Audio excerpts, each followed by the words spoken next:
어떤 주도주가 10에서 20%는 다반사로 일어나요. 근데 30 내지 50% 빠진다는 얘기는 뭔가 우리가 모르는 뭐가 있다는 얘기인데, 이런 것들이 대표성 종목이 하나가 아니라 2개, 3개, 4개 되면 어떻게 돼요?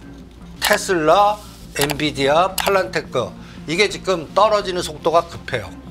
내일부터 저는 3월 말까지 반드시 돌아쓰는 에너지가 나와야 되는데, 그거가 검증하는 날이 내일이라고 봅니다. 근데 만약에 내일 갈 때 못 가주면,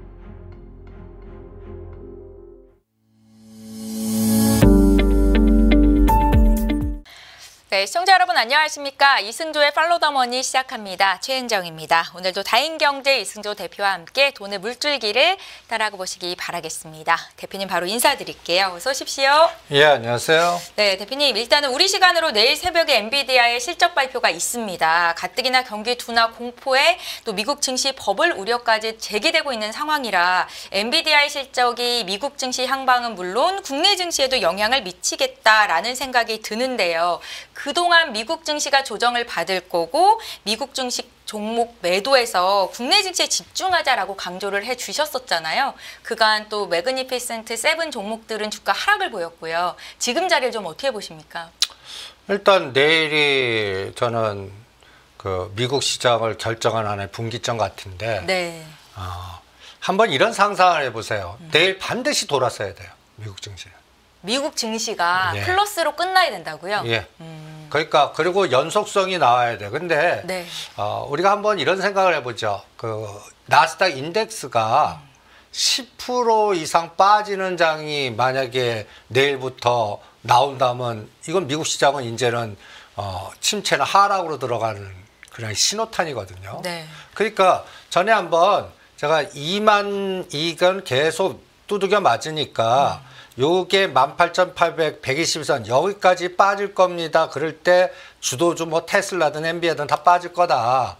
그러면 딱 요 기점에 왔어요. 네. 18,800. 나스닥 지수가. 네. 네. 그런데 우리 그 사고의 훈련으로 일단 고점에서 10% 빠지는 선 한번 정해보죠. 네. 그럼 18,100이에요.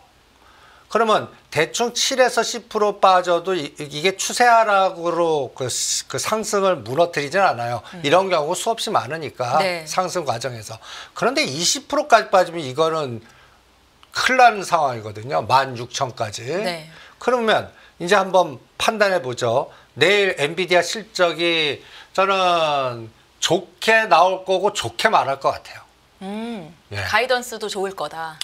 왜냐하면 여기서 뭔가 부정적 얘기하면 이게 딥시크 문제라든지, 저는 이거를 어떤 생각이 드냐면, 네.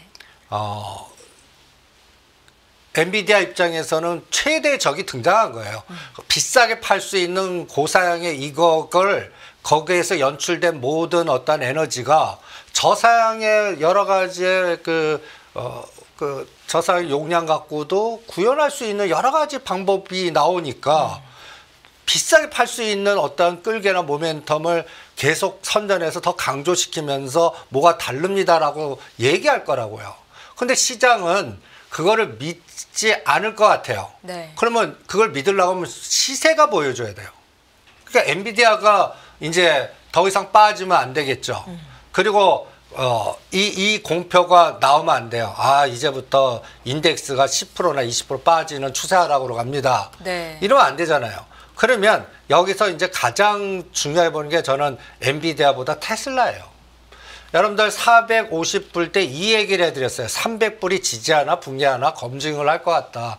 딱 왔거든요. 그래서 일단 저는 테슬라를 시험용으로 반을 사보겠습니다. 지금 자리에서요? 예. 네. 근데 이게 바닥이 아닐 수도 있다는 생각을 갖고서 사겠습니다. 그러면 이제 대반등이 나오는데 이제 350이나 400이 저항이면서 이게 이제 박자 감각으로 A, B, C 파동이 4, 5월 달에 이번 저점을 깨서 뭐 예를 들어서 250이니 220까지 빠지면 이건 문제가 심각해지는 거거든요. 그러면 이제 제가 우려했던 테슬라가 이제 진짜 말로만 이제 실적은 계속 줄어들 거예요. 유럽도 그렇고 중국도 여러 가지 노이즈도 있고, 그래서 일단 분기 실적이 점점 나빠질 것 같은데 그거를 다른 걸로 뭐 휴머노이드 로봇이든 아니면 뭐 스타링크든 아니면 뭐 여러 가지 다른 것들로 하더라도 거기서 매출단이 바로 찍히지 않거든요. 그러면 여기서 이제 인덱스로 그 고점에서 40% 가까이 빠졌습니다. 30%. 대단히 큰 하락이거든요. 네. 그러면 여기서 저는 요 엔비디아 같이 하고 BID 저는 이걸 왜 또 설명하냐면 전 BID가 계속 상승해요.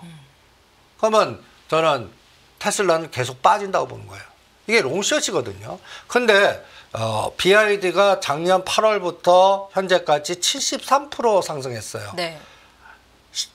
8월 8일에서 10월 8일까지 50% 올랐다가 다시 급락했다가 여기서 48%에서 전체는 73% 올랐거든요.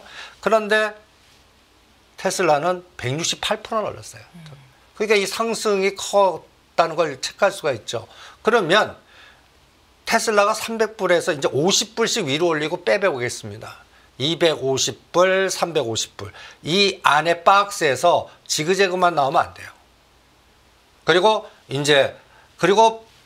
BID가 여기서 400위안을 치고 나서 더 가면 이제 저는 중국이 더 간다라고 보겠습니다. 그리고 미국의 대표성 있는 매그니피션트 7은 계속 더 대반등을 줬다가 다시 추세하락으로 가는 걸로 판단하겠습니다. 그러면 어떻게 돼야 돼요? 중국 에너지가 줄고 미국으로 다시 와야 돼요. 네. 그래서 해외 투자자나 해지들이 중국 팔고 이제 미국 다시 뭔가 에너지가 들어왔어. AI든 엔비디아든 뭐 테슬라든 애플이든 이제 그쪽으로 집중할래. 이게 수급으로 보여줘야 되거든요. 그러니까 이제 엔비디아를 보시죠. 네. 엔비디아도 지금 보시면 153불에서 요번에 저점이 113불까지 갔다가 140 갔다가 이제 다시 125, 6불이에요. 내일 실적 발표했어요. 120 깨갖고 직전 저점 쌍바닥에 검증돼야지 이걸 깨고 내려가서 심지어는 100불도 깨고 상징적으로 그래서 30%를 빼봤어요. 이게 107, 그러니까 100이라는 수치예요. 네. 50% 빼봤어요. 76불이에요. 만약에 어떤 주도주가 예를 들어서 10에서 20%는 다반사로 일어나요. 근데 30 내지 50% 빠진다는 얘기는 뭔가 우리가 모르는 뭐가 있다는 얘기인데 지금 테슬라는 지금 그 수준에 와 있고 네. 그러면 이런 것들이 대표성 종목이 하나가 아니라 2개, 3개, 4개 되면 어떻게 돼요? 대장주 중에서. 대세 하락 쪽으로 가는 대세 거예요? 하락 쪽으로 가는 거죠. 그러니까 엔비디아는 절대 불가침형이 110불이에요. 네. 그리고 여기서 이제 내일 어떤 얘기가 나왔든 뭐 나쁘게 나왔든 좋게 나왔든 시세는 플러스로 보여줘야 돼요. 저는 그거를 가장 중요하게 보겠습니다. 또 하나는 대표성으로 팔란티어예요. 지금 팔란티어나 넷플릭스나 그다음에 또 월마트나 이런 것들이 저는 또 하나의 그 미국의 시장을 또 중심을 잡아주는 종목이라 보거든요. 네. 근데 이 팔란티어도 고점에서 반토막되는 수치가 얼마냐면 거의 70불 정도를 깰 때가 고점에서 반토막이에요. 제가 여러분들 이거 110불, 120불 파셔갖고 80불, 60불, 70불 이렇게 깔아서 이 121선까지 흔들어 보자고 그랬거든요. 지금 이렇게 하락하는 속도가 이게 급합니다.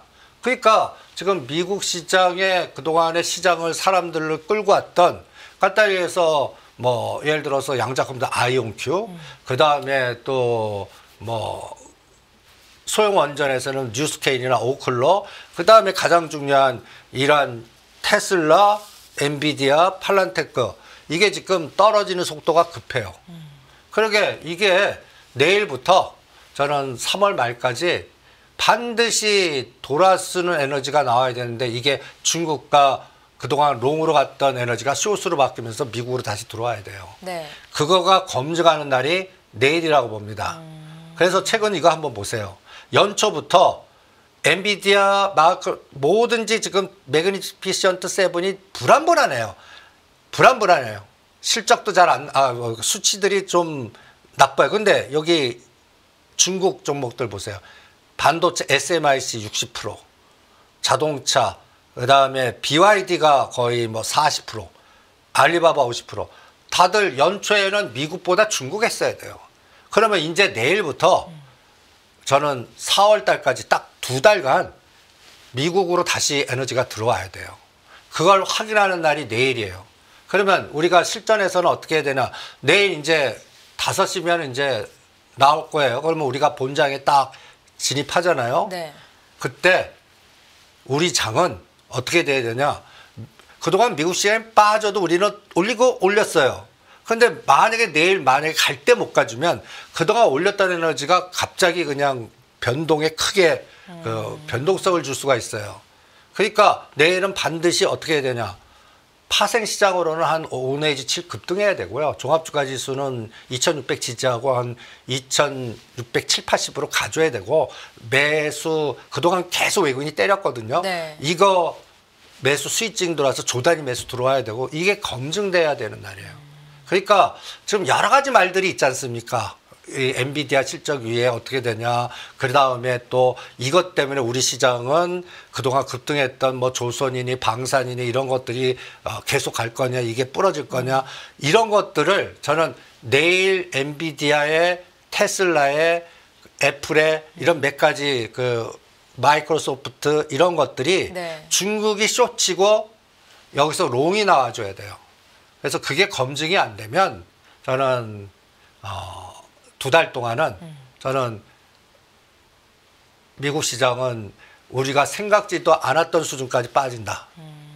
그러면 테슬라는 이제 이미 40% 빠졌으니까 한 10불만 더 10에서 20불만 빠지면 될 것 같아요. 뭐 250불까지는 안 보이고 한 270, 300에 사놓으면 또다시 한 350, 400에서 팔 수 있는 기회를 한 3개월 코스는 줄 것 같은데 문제는 이제부터 대반등 줬던 애플이라든지 그 다음에 제가 가장 중요한 게 엔비디아가 100이라는 수치가 상징적 의미가 크거든요. 네. 100을 지지 못하고 이거를 또 요번에 저점을 깨고 내려가면 그러면 우리는 SK 하이닉스라든지 그와 연결된 한미반도체라든지 소부장이라든지 이런 것들이 부러지고 그다음에 삼성전자는 잘 버티지만 SK 하이닉스가 또 한 번 또 변동성을 주기 때문에 그럼 우리는 여기서 다른 것들을 끌고 올라가야 뭔가 커버가 될 텐데 그게 이제는 저는 자동차하고 2차 전지주 같거든요. 그래서 내일은 저는 분기점이 굉장히 들어왔다고 봅니다. 그래서 몇 가지 샘플링 갖고 볼래요. 여기서 이런 종목들이 올라가면 안 됩니다.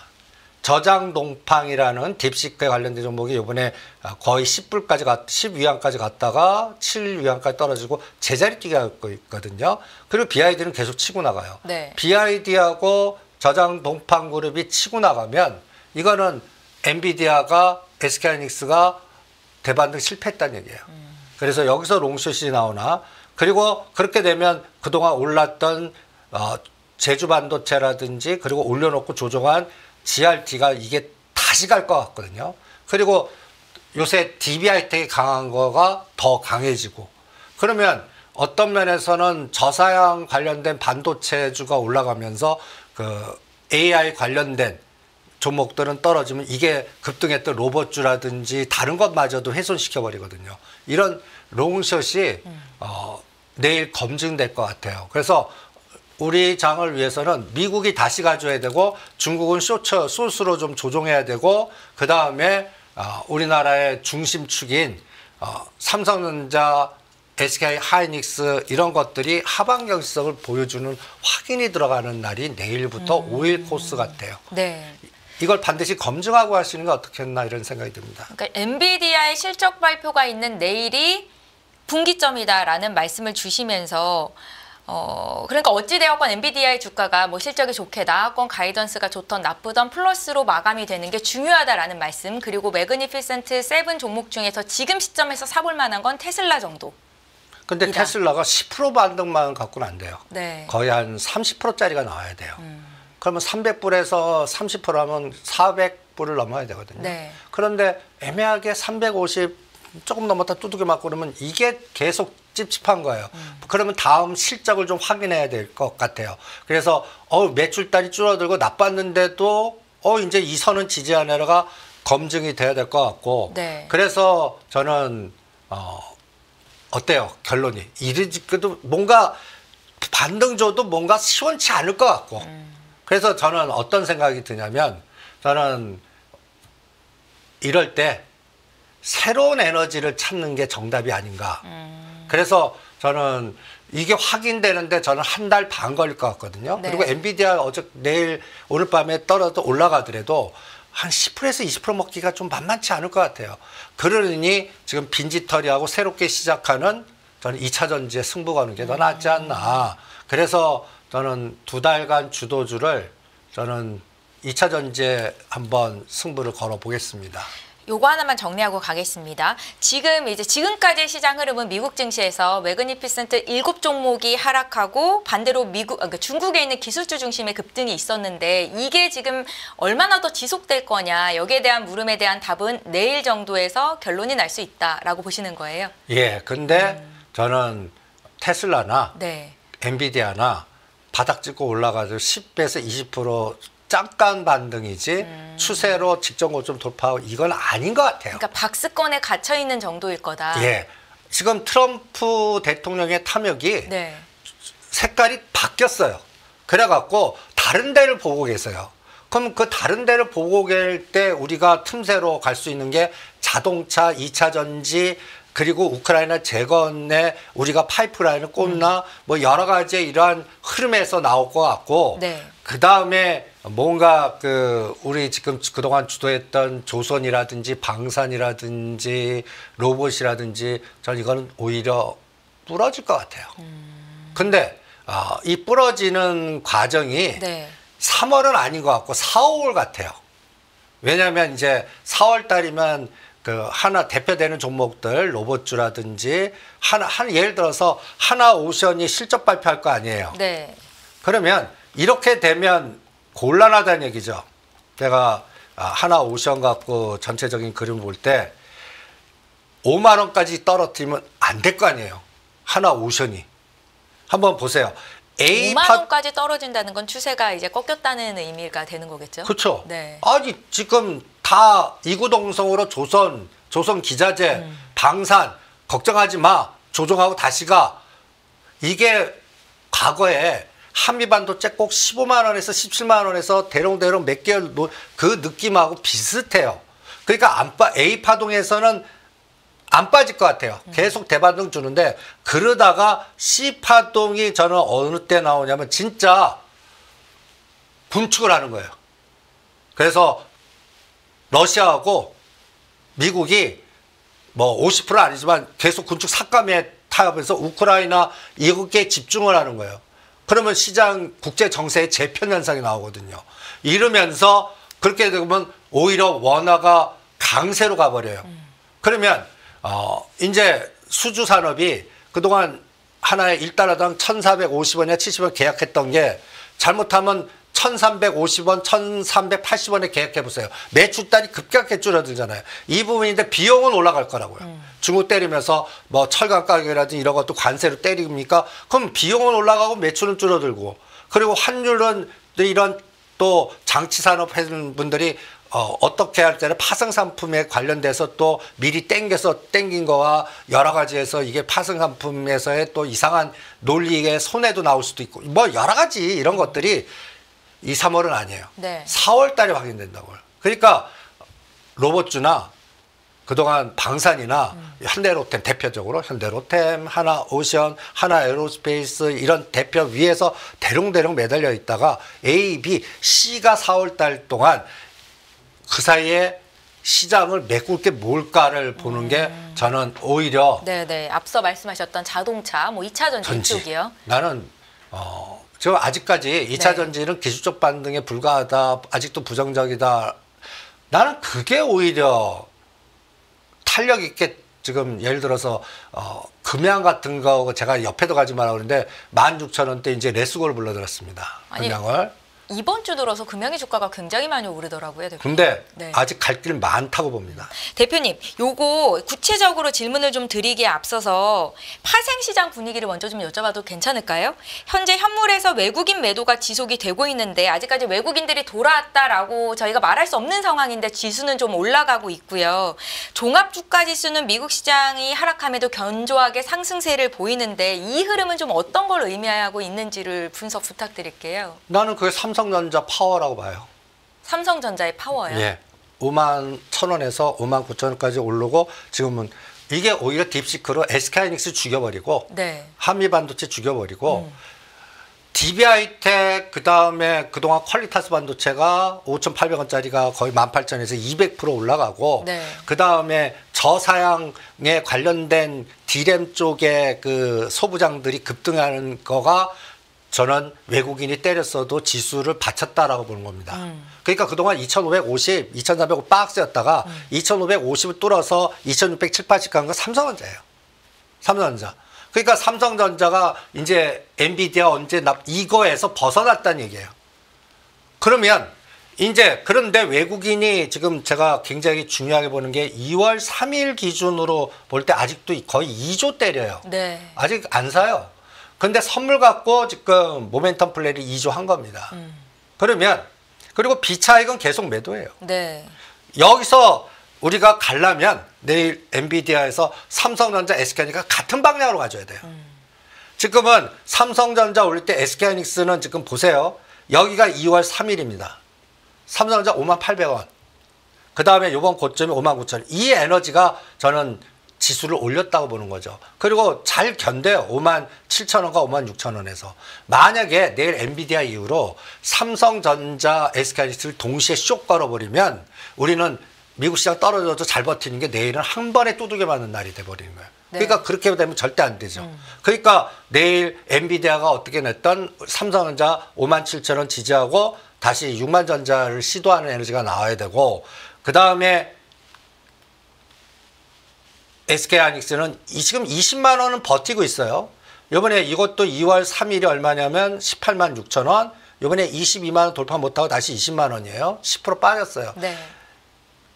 엔비디아가 나쁘게 나와도 이거 쌍바닥 검증돼야 되고 이걸 뚫어줘야 되는 에너지가 나와야 돼요. 엔비디아의 에너지는 이제 SK하이닉스도 22만 원이 벽이 아니라 뭐 24만 원도 갈 수 있는 에너지가 그러니까 10%짜리가 아니라 20%도 보이네. 네. 그래야 확산되거든요. 그런데 이게 두 개가 같이 숏이 걸려버리면 이거는 그동안 잘 버텼던 우리 시장이 이제 반대로 그러면 그 다음에는 뭐 환율이 뭐 20, 30원 급등했다든지 뭔가 바스켓에서 숏이 걸렸다든지 뭐 이런 현상이 나왔겠죠. 그래서 그거를 반드시 검증하는 날이 내일부터 파생시장의 변곡제. 그래서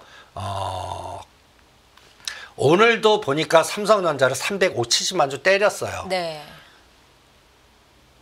저는 이제 그래서 파생 기준으로 이렇게 한번 설명해 보겠습니다. 예. 여기에 2월 3일이 2,450이에요. 여기가. 네. 요때 그 삼성전자 51,000원, SK하이닉스 186,000원 잘 기억해 주시기 바랍니다. 그리고 이렇게 올렸단 말이에요. 그러면 저는 이제 2,600을 훼손하면 안 돼요. 2,600이 마지노선이라고 보거든요. 그래서 선물 기준으로 환산지수로 보면 선물 345 붕괴하면 안 돼요. 345. 요번에 355 근처까지 갔다가 10포인트를 계속 죽였는데 미국 시장 뭐 급락해더라도 땡기고 땡겼어요. 이거 지지해야 돼요. 345를 잘 기억해 주시기 바랍니다. 근데 여기서 5포인트 이상 붕괴하는 파동이 나와요. 그러면 내일 그 엔비디아 쇼크가 나왔다는 얘기예요. 그러면 다시 2,550까지 열어놓고 대응해야 돼요. 네. 전번에 2월 3일 2,450은 아직 안 봅니다. 이거는 아까 얘기한 대로 나스닥이 이제 추세로 부러진 상태가 나오고 그 다음에 미중 간의 갈등 구조가 이제 구체적으로 더 확산되고 한 달 미뤘던 캐나다라든지 멕시코라든지 실제로 관세 부과되면서 전 세계적으로 그냥 난리치는 이런 상황이 나왔을 때 가능하겠죠. 그러니까 245와 255에서 왔다 갔다 하면 우리나라 큰 데미지 없어요. 파생시장으로. 네. 그런데 245가 붕괴되면 이거는 또 환율이 급등하거나 뭔가 다른 숏이 걸리는 에너지가 나왔다는 얘기예요. 그것만 내일부터 체크하시는 게 어떻겠나 이렇게 진단해 드리겠습니다. 대표님께서 우리나라 증시를 바라볼 때 시가총액 상위 종목군들은 박스권으로 묶어놓고 공략을 하는 게 맞다라는 말씀을 주십니다. 상단, 매도, 하단, 매수 이렇게 해가지고 수익률은 크지 않게 잡고 가는 게 맞다. 지금 시가총액 상위 종목 중에서 혹시 매도할 자리에 온 종목들이 있을까요, 대표님? 지금 다 조선, 현대, 중공업, 하나오션, 심지어는 저는 네이버 23만 원은 매도라고 생각을 합니다. 네. 근데 카카오는 매수 아직은 좀 남아있는 것 같고요. 그런데 이걸 어떻게 비교하냐면 아까 2430, 40, 50대 2월 3일이었죠. 네. 2월 3일에 시가 20개에 간단히 해서 위치를 딱 사진을 딱 찍어 놓은 거를 이 데이터 한번 보시죠. 이때 삼성전자 5만 1,000원, SK하이닉스 19만 원, 엔솔 33만 원. 그러면 이게 하단 이때 사자고 그랬죠. 네. 42만 원이 상단 같아요. 42만 원 오면 때리시고요. 삼성전자는 1차 상단을 찍은 것 같고 SK하이닉스 마찬가지고 삼바가 120만 원 근처까지 이것도 상단 가까이 온 것 같아요. 그러면 지금 하단에 있는 게 현대차 기아예요. 그러면 이제 자동차가 와줘야 돼요. 그런데 BYD만 가고 전 세계 자동차들 다 그냥 하락입니다. 유럽 시장에서도 우리 기아차가 전기차가 제일 많이 팔린다는데 주가는 반영이 잘 안 되더라고요, 대표님. 그게 나는 정의사 회장님의 탐욕 같아요. 계속 누르는 보이지 않는 손들이 있는 것 같아요. 네. 그러니까 제가 오죽하면 이 거버넌스로 인도 IPO 성공했을 때 저는 25, 6만 원대 분명히 누를 것 같으니까 이거 팔자. 그리고 계속 떨어뜨리는 이유는 묻지 마시고 현대건설을 저렇게 죽이는 데는 뒤에 뭐가 있을 거다. 25,000원대 현대건설 하면 못해도 4만 원까지 순식간에 가지 않겠나. 그래서 현대건설이니 현대제철이니 이 지속적으로 죽이는 거버넌스 그리고 12만 원, 13만 원대 현대글로비스나 현대오토에버 하는 게 낫다. 이런 걸 계속 주장하지 않았습니까? 네. 거기서 현대건설은 37,000원까지 왔다가 어저께 무슨 그 현대 엔지니어링 사고로 33,000원까지 떨어졌다가 다시 오르는 이런 에너지 주고 있고요. 그 다음에 이제 뭐 현대글로비스 15만 원, 현대오토에버 15만 원 상단에서 또 조정하고 있고. 그러니까 현대그룹은 보이지 않는 에너지에서 롱숏이 갇혀 있는 것 같아요. 이게 저는 어떤 느낌이 드냐면 보스턴 다이나믹스 문제가 풀 때 이제 할 것 같고 그 다음에 삼성도 이제는 이제 이런 얘기가 돌지 않습니까? 현대차 그룹의 거버넌스를 한번 쭉 보시면 네. 저는 이게 현대엔진을 사고 났을 때 오히려 현대엔진은 상장 안 됐어요. 그런데 이것 때문에 현대건설이 흔들린다 오히려 사라 그랬습니다. 2만 4, 5천원 못 사신 분 3만 3천 원대 사라. 왜? 저는 이제 현대 엔지니어링하고 현대 건설을 어떻게 거버넌스로 구조화시키는 타이밍이 가까이 온 것 같아요. 그 신호탄은 여러분들 이 발릭 파판 정유공장 고도화 프로젝트 이거 인도네시아에서 여기에서 이 미수금이 어마무시하거든요. 지금 국내보다 이미 3, 4년 전에 현대 엔지니어링이 세계로 가서 이렇게 뭐라 그럴까요? 뭐 대규모 프로젝트를 굉장히 많이 했는데 돈을 엄청나게 못 받았어요. 네. 이걸 빅베스 하고 있거든요. 현대 엔지니어링 싸게 만들고 있어요. 빅베스. 그런데 어저께 또 이 천안 사태로 나오는 게 저는 징후 같아요. 어떤 그룹을 운영하다 보면 이 내부적인 어떤 이런 갈등이 꼭 뭔가 이러한 나쁜 것들이 확률적으로 나오는데 뒤집어 놓고 보면 이게 이제 하나의 전환점이라고 봅니다. 이 그림이 저는 앞으로 3년 후를 예고해 주는 그림 같거든요. GBC? 네. 네. 그러면 금리 인하했죠. 그 다음에 요새 삼부토건이 이제 법정 관리 들어가고 막 이런 얘기 나왔잖아요. 어떤 느낌 드세요? 뭔가 부동산 정리가 되고 있나 건설 쪽에? 네, 교통 정리되고 있는 것 같지 않으세요? 네. 이제 그리고 우리 한번 생각해 보세요.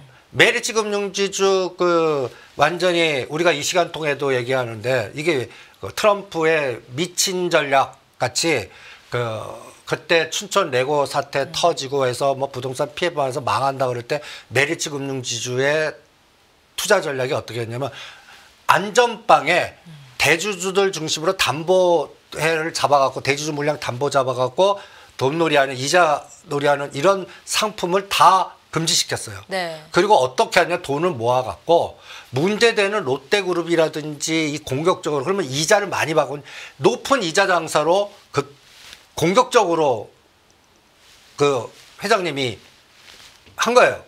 그때가 2만 원이었어요. 네. 그게 성공해서 12만 원까지. 그러니까 완전히 카오스 속에 의사결정을 갖고 있는 그 CEO가 다른 분들은 위험 관리하고 뭐 일반적인 게 아니라 공격적으로 대마불사야 밀어붙여. 그래서 2만 원짜리 12만 원 만든 게 현상이고 그 사이에 이제 뭐 태영건설 그다음에 신세계 INC 뭐 수많은 파동이 나왔지만 결론은 어때요? 다 살아남았거든요. 그러면 이제 저는 태영건설마저도 올라가나 볼래요. 그래서 어떤 느낌이냐면 이제 현대건설이 현대로템 같이 되겠다. 우리가 현대로템도 10,000원, 20,000원대는 치역 뭐 엄청난 악재 속에 있었거든요. 이게 거의 이제 거의 9자를 받지 않습니까? 저는 현대로템이 이제 저는 오히려 7자까지는 조정할 거로 보면서 그 갭을 현대건설이나 현대제철이나 여기서 이제 정유선 회장님이 다음 거버넌스 게임을 할 걸로 자금이 이동되고 관리가 들어갈 거라고 봅니다. 그 타이밍은 이 세 가지 건물이 들어섰을 때가 피크가 아니겠나. 저는 빠르면 2031년 2년 같거든요. 그러면 내년 금년 말이나 내년도면은 벌써 이제 땅 파고 흙 파고가 들어갈 것 같고 네. 그리고 현대 오토에버 저기 원효로에 있는 거기도 이상한 또 연구단지가 2026년 말에는 지어질 것 같고 그러면 뭔가 이제 궁극적인 이제 거버넌스가 3년 안에 마무리를 시키는 어떤 게임이 지금 미국 시장에 집중하시는 것 같거든요. 그게 자동차가 가고 2차 전지 주가는 하나의 원동력이 되지 않을까 이런 생각이 듭니다. 그래서 저는 앞으로 트럼프 그 대통령의 집중화 전략과 현대차 정의선 회장님의 전략 이게 겹치면서 뭔가 그 현대차 그룹에서 이제 그동안 눌렀던 시너지 효과가 자동차나 2차 전지주에서 나오지 않을까 이런 생각을 조심스럽게 갖고 있습니다. 그러니까 트럼프 집권 2기 동안 어떻게 보면 현대기아차의 주가가 한 단계 좀 도약할 수 있는 계기가 될 수도 있겠다라는 생각으로 정리를 해봐도 될까요? 그러니까 저는 그 산자부 장관이 내일 가시나요? 미국 가시나요? 예, 미국에 갑니다. 네. 저는 미국산 LNG를 수입할 거로 봅니다. 그러니까 일단은 그 우리가 LNG를 제1등으로 하는 게 호주, 그다음에 카타르. 미국 것도 쓰는데 1등, 2등이 호주, 카타르거든요. 네. 근데 카타르는 줄일 수 없어요. 이게 비즈니스가 연결돼 있으니까. 그러니까 호주 줄이는 대신 미국 거를 대규모하면서 근데 가기 전에 현대차 경영진 그 핵심 멤버들을 미팅하고 가셨어요. 그러면서 한번 보세요. 그러니까 트럼프 대통령이나 그 실무진은 돈을 투자만 어느 정도 해주면 봐줄게 개념이에요. 그리고 같이 하자 개념이에요. 그러면 뭐의 유인책을 줘야 같이 할 거다라고 할 때 현대 정의선 회장님 입장에서는 일단 그 옛날 멕시코만 아프리카만의 공장을 현대제철 10조 투자하고 10조 정도 들어가고 그 다음에 저는 여기가 핵심 같아요. 이게 그 알래스카 여기 이 이름을 잘 기억을 해 주시기 바랍니다. 보피드해 여기가 이제 미국하고 카나다하고 계속 분쟁하는 지역이에요. 그리고 여기에서 이제 그 알래스카 LNG 그 시추 여기 자원 개발 이게 이제 또 이 단어를 잘 기억을 해 주시기 바랍니다. 프루드베이 여기가 이제 셰일가스 유전 이거 개발하는. 그래서 제가 그 대왕고래 악재 때 이런 얘기했어요. 한국가스공사가 3만 원 깨는 건 이거는 역사적 박앤세일이다. 그러니까 대왕고래에서 내가 지금까지는 생각을 못하겠지만 다른 단어가 꽂힐 거다. 네. 이게 저는 알래스카 LNG예요. 그러면 그렇게 가스공사를 저는 5만 원 만들 것 같거든요. 그러니까 그러면 지금 이거 때문에 또 조선주 얘기하시는 분 계시는데 저는 이거는 한번 지나 배를 져서 실는 것보다 저는 자원개발 문제면서 여기서 우리나라 공기업들이 먼저 들어가고 비즈니스를 같이 하는 에너지, 그 다음에 여기가 이제 시추니까 철강, 강관, 그 다음에 피팅 업체 이런 것들, 그러니까 대한고래 에너지가 갑자기 알래스카 LNG로 바뀌면서 이게 곧 북극항로 자원개발에 여기 딱 그린란드가 들어와서 지금 앞으로 두세 달은 트럼프 대통령은 어디에 집중하냐? 우크라이나에 집중하고 푸틴하고 하면서 잠깐 중국을 손을 놓을 수가 있다고 보는 겁니다. 그럼 여기에 관련된 종목들이 다 LNG, 철강, 그 다음에 우리나라 저는 공기업들이 전개가 될 것 같아요. 네. 그래서 이게 또 자동차를 끌고 갈 것 같아요. 그때 테슬라가 빠지면 자동차 탄력은 적겠지만 테슬라가 바닥 찍고 10에서 20% 도주면 현대차도 20만 원에서 10%짜리가 22만 원, 20%가 24만 원. 요 20%만 에너지가 나와도 마치 SK 하이닉스가 18만 원에서 20만 원 갈 때 다른 소부장이 더블 갔듯이 이런 에너지가 나와도 2차 전지주에서 더블 종목들이 막 투기적으로 막 거래될 것 같거든요. 그래서 저는 지금 시장의 2달 동안의 집중은 2차 전지하고 자동차 연결고리와 그 다음에 우리나라 공기업 하겠습니다. 공기업, 뭐 가스공사라든지. 대표적으로 대한고래 프로젝트로 급등했다가 좀 조정이 깊었던 종목들이요. 그게 이제 이름이 바뀌는 거죠. 네. 그리고 정부가 이제 미국에 컨택할 때 그걸 중심으로, 그러니까 우리나라는 안 되니까 알래스카에서 우리가 들어가도 그린란드 들어가서 우리가 같이 시추하고 같이 비즈니스하고 이런 것들을 연결시켜서 관세의 그 공격을 막아내는지 보자고요. 그러니까 거기에 집중할 것 같아요. 그리고 이제 5월이나 7월 사이는 생각보다 이제 뭐 우리나라 정치 일정 어떻게 되지만 대선이 이렇게 들어갈 때 또 여기에서 저는 또 어떤 화두가 생각이 드냐면 공기업 민영화. 이것도 다음 정부에서 화두가 되나 보시기 바랍니다. 지금 외국계 자본에서 우리나라를 타겟팅해서 노리는 거 공기업 민영화, 공기업들이에요. 그런 것들이 투자 집중화 전략이 들어가나. 이것도 한번 노려볼 만 하거든요. 그러니까 뭔가 저는 3월과 4월 코스가 이렇게 표현하면 주도 깜깜이에요. 근데 그동안 주도했던 것들은 크게 빠지지 않아요. 근데 먹을 게 없어요. 네. 이게 로봇, 조선기자재, 방산. 그리고 이런 것들이 진짜 그 불확실성이 제거되는 건 4월 달 실적 꽂힐 때. 그때는 갑자기 실적이 뒷받침 안 되고 다른 것들이 주도주 바뀌면 이거는 그때 급락을 한다고요. 네. 그 사이에는 아직 아니야. 아니야라고 떠드는 거. 지금 다시 2차 전지도 다 아니라고 그러거든요. 네. 그래서 저는 더 적극적으로, 그래서 가장 투기주인 금양, 이게 순식간에 퀄리타스 반도체 같이 되는지. 그러니까 시장한테 물어보는 거죠. 가장 2차 전지주의 반란이라고 표현할게요. 그러면 에코프로가 저기 고점이 30만 원에서 5만 5천 원까지 빠졌습니다. 그동안 올라가면 두둑이 맞고 올라가면 두둑해서 30%밖에 에너지가 안 나왔어요. 그런데 요번에 더블 에너지 나온다면 얘기가, 그러면 30% 40%까지는 아니야 하다가 사람들이 어떻게 보면 에코프로가 더블까지 간 거예요. 그러면 이거 시각 바뀌었습니다. 뭔가 다른 에너지가 들어왔더니 그 가격대가 얼마냐? 10만 원입니다. 그러면 이렇게 그려봤어요. 네. 더블이 11만 원이에요. 이 그림 30에서 40, 7만 5, 6천 원에서 실패해요. 그러면 아니에요. 그런데 요번에 빨간 색깔이나 이 초록색까지 가면 이거는 새로운 환경이 나오는 거예요. 그러니까 에코프로 기준으로 7만 5천 원이 저항이 아니라 8만 원과 10만 원 사이로 치고 나가는 에너지가 나오면 이거는 현대차가 10% 올라가고 주도주의 전환이 나왔다, 이렇게 판단하겠습니다. 그러면 세력주의 그거의 근간이 저는 이 리튬 가격의 급락이에요.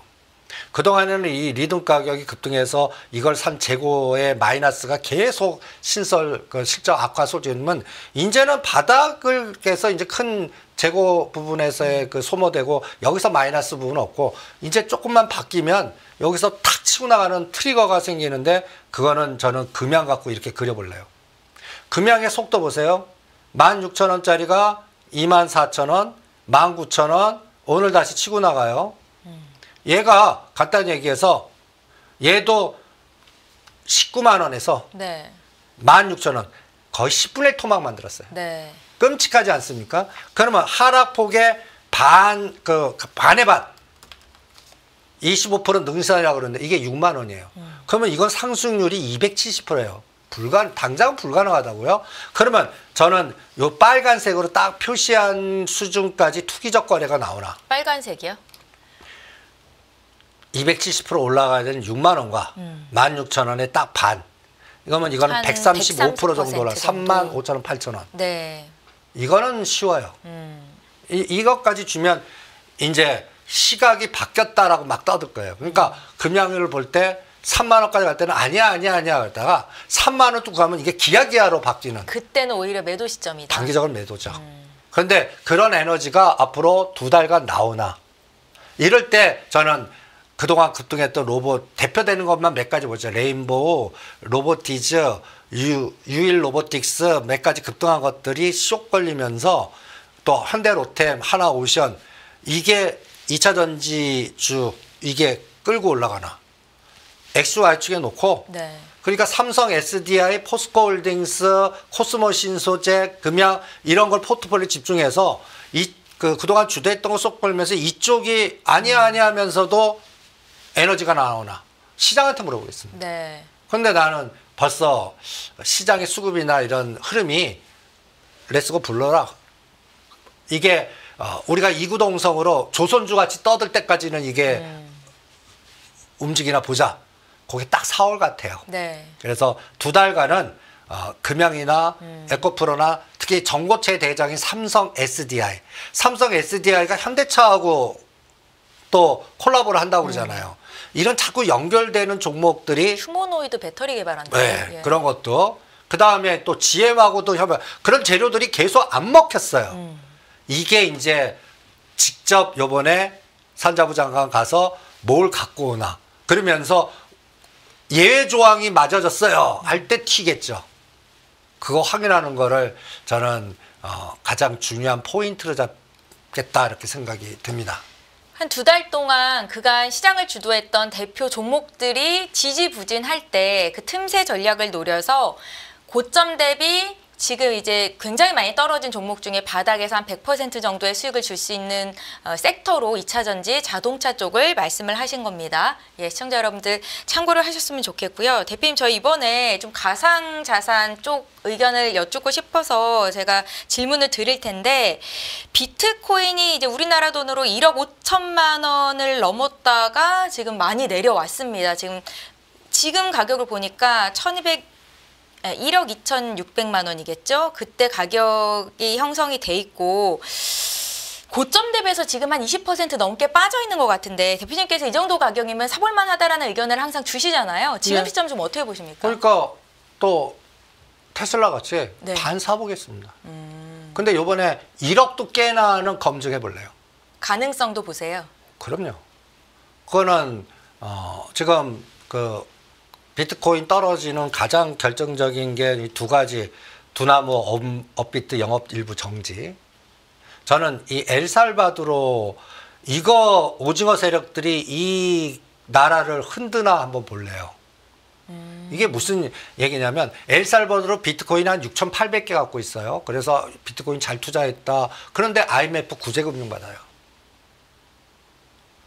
IMF 구제금융을 받은 나라인데 그러니까 그게 돈으로 인정이 안 된다는 아니죠. 의미인가요? 그러니까 나는 어떤 느낌이냐면 네. 분명히 오징어 세력들이 저 비트코인을 노리는 그 구제금융 받은 나라인데 저걸 왜 들고 있어? 흔들 거라고 보거든요. 그럼 흔들려고 그러면 지금 현재 정권을 잡고 있는 사람을 낙마시켜 바꿔야겠죠. 저는 그 작업도 할 거라고 봅니다. 좀 가자지구나 이런 데 한 거 보세요. 우크라이나 하는 거 보세요. 그러면 이런 전 세계적으로 저는 저 패권이, 그러니까 패권주의가 지금 지배하는 세상 같거든요. 다극주의고. 네. 거기에 세 명의 그 빅맨들이 그냥 영토 따먹게 하는 것 같아요. 돈으로 따먹든지 진짜 군사력으로 따먹든지. 그게 이제 트럼프, 푸틴, 시진핑 이 세 분 같거든요. 네. 그러면 주변의 그 약소국들에서 변동성이 어떤 때는 그 귀중한 자산을 뺏기거나 땅 뺏기거나, 그러면 엘살바도르도 지금 여기도 지역을 보시면 나는 아프리카만 그 또 이쪽 계통의 정치적 불확실성 이런 것들 다 뒤져갖고 지금 아르헨티나라든지 멕시코라든지 이쪽에 쿠바라든지 이쪽에 또 우리가 안 들여다보잖아요. 거기 좀 들여다봐야 될 것 같아요. 그래갖고 보이지 않는 손에 의한 정치적 불확실성이 나왔을 때는 이게 이제 비트코인 이 법정 통화 인정 안 받고 정권이 바뀌면 매각 나와 보세요. 그러면 그게 1억을 깰 거라고요. 그게 1억을 깰 거라. 그거 털어낸 다음에 다시 땡기는지 볼래요. 그러니까 지금 비트코인도 저는 1억 30% 빠지는 게 1억 1천이에요. 네. 그 다음에 1억 2천부터 1억 1천 사이에서 1,000만 원 단위당 20%씩 사볼래요. 그리고 큰 그림으로는 이때부터 거점을 잡는 거예요. 3,400만 원부터 1억 6천까지 오른 거에 반이 1억이에요, 그냥. 그리고 요 75% 능선이 1억 3천이에요. 그러니까 저는 어떠한 기준점에서 이 75% 능선을 깨면 추세가 붕괴됐다고 보거든요. 그러면 중심에서 쌍바닥 지지를 검증해야 돼요. 그거를 1억 3천과 9,800만 원에서 검증해서 나눠서 사볼래요. 그러면 대반등 때는 1억 3천과 1억 4천은 계속 때리는 가격. 그러면서 한 6개월 지나 볼래요. 그래서 비트코인 관련된 것도 네. 뭔가 좀 깔아서 사서 대반등 때 트레이딩 감각이지 이게 또시 뭐 흥분하셔갖고 뭐 이게 뭐 10억 가느니 뭐 이거는 금년 다 지난 다음에 판단하시면 될 것 같고, 그렇다고 해서 또 우리나라 그 비트코인 관련된 가상화폐 관련된 종목들 권하고 싶지가 않아요. 그러니까 오히려 우리나라 뭐 예를 들어 최근에 뭐 서울옥션 뭐 이렇게 가상화폐나 STO 뭔가 깜짝깜짝 이렇게 움직이려고 그러는데, 저는 이거는 이재명 대표의 법률 리스크가 이제 3월 26일로 정해져서 이게 풀려야 저는 갈 것 같아요. 그러니까 그거 확인되기 전까지는 제가 양자 컴퓨터도 하지 마라. 그 다음에 또 우리나라가 외국에 제일 많이 갖고 있는 그래서 아이온큐가 파는 세력이 있으니까 하지 말라고 자꾸 하는 것도 네. 아직도 비트코인도 저는 조정이 확인은 아직 안 됐다고 봅니다. 그런데 1억 2천만 원대부터는 한번 뭐 20, 30% 사보고 1,000만 원 단위 사봐서 대반등 때 10에서 20% 나오면 팔고 하면서 트레이딩을 가능해도, 그러니까 테슬라와 비슷하게 보는 거죠. 그러면서 한 빠르면 3개월, 길면 6개월 정도 지나면 이게 이제 어느 정도 바닥은 확인되고 다음 그림이 나올 것 같아요.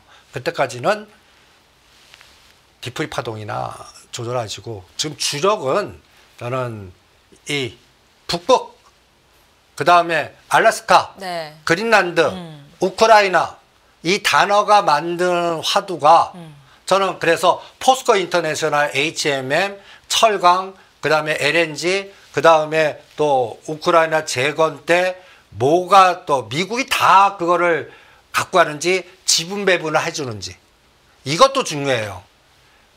갖다 해서 유럽도 어느 정도 지분 참여해.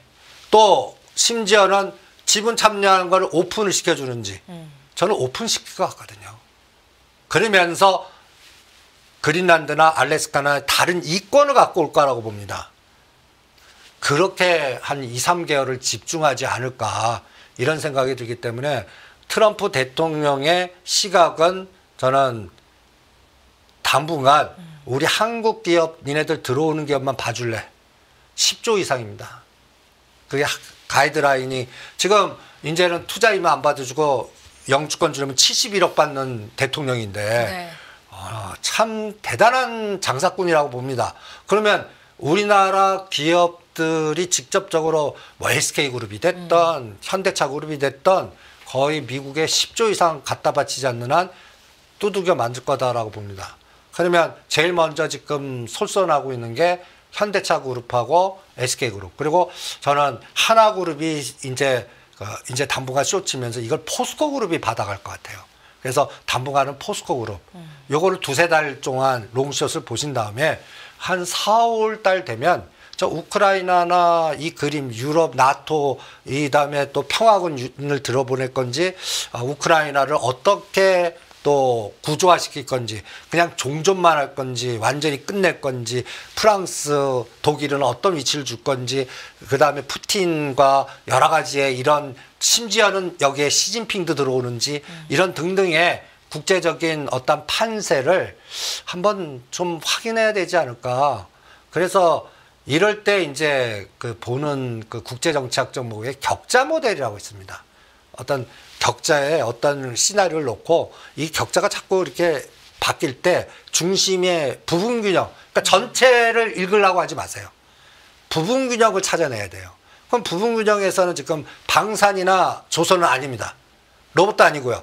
그러면 이제 2차적 그 부분 균형에서 상승을 할 게 물류예요. HMM, 포스코 인터내셔널, 그 다음에 또 우크라이나가 이제 또 하나의 자원, 곡물, 먹자 이런 것들, 그리고 여기에 지분 참여가 어떻게 되냐에 따라 또 건설이나 뭐 가스나 이런 뭐 철도나 여기서 또 원전이나 이런 것들도 거기서 또 에너지가 또 변화가 될 거고, 그래서 부분 균형점을 찾는 게 중요할 것 같은데 저는 2달 동안은 벌써 부분 균형은 나왔다.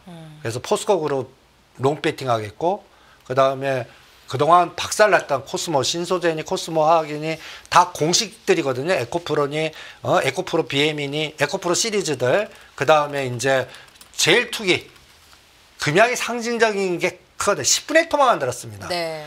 우리가 이 금양 할 때는 이게 종교화까지도 했잖아요. 근데 이게 이제 10분의 1 토막된 게 진짜 헐할 정도로 가는지, 다시.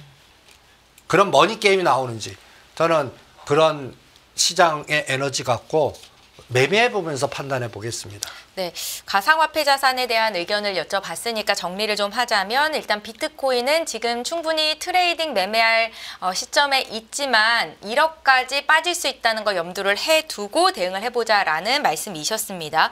대표님, 어제 한국은행이 기준금리 인하를 결정했습니다. 대표님께서 뭐 인하 이번 달에는 할 거다라고 말씀을 하셨었는데, 금리 인하 기조잖아요. 투자의 관점에서 어떻게 접근해 보면 좋을까요?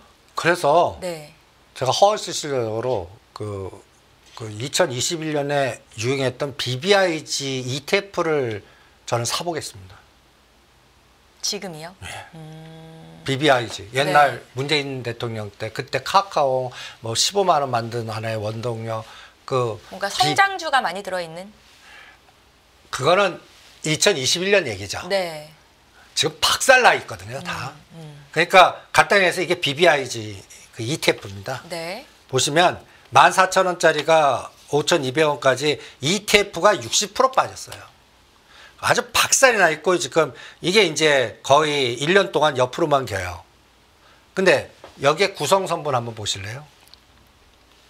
1등이 네이버예요.